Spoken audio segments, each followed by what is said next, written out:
بسم الله الرحمن الرحیم.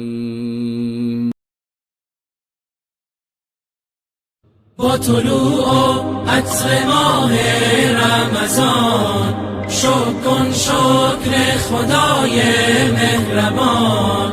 ماه تسکین دل است، ماه صیام، گر ز دل باشد تراویح و قیام. ماه مهمانیست، مهمان خدا، شده ای دعوت به مهمانی بیا.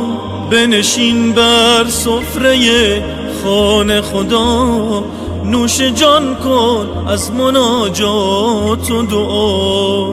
با طلوع عطر ماه رمضان شکر خدای مهربان.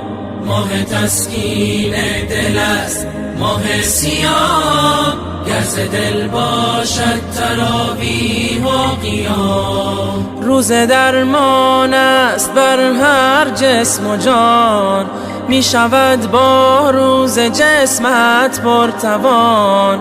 هم شود با روز صبر تو زیاد، چون بیاری مستمندان را بیار. با طلوع عطر ماه رمضان شکر خدای مهربان.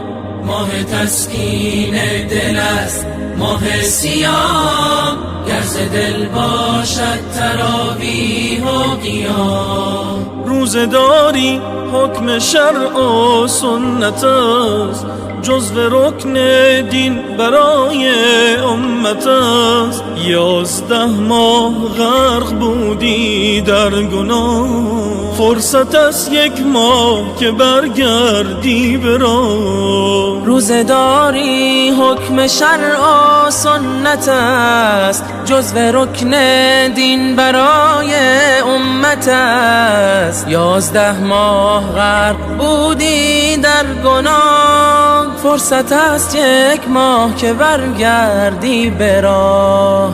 با طلوع عطر ماه رمضان شکر خدای مهربان. ماه تسکین دل است، ماه صیام، گر ز دل باشد تراویح و قیام.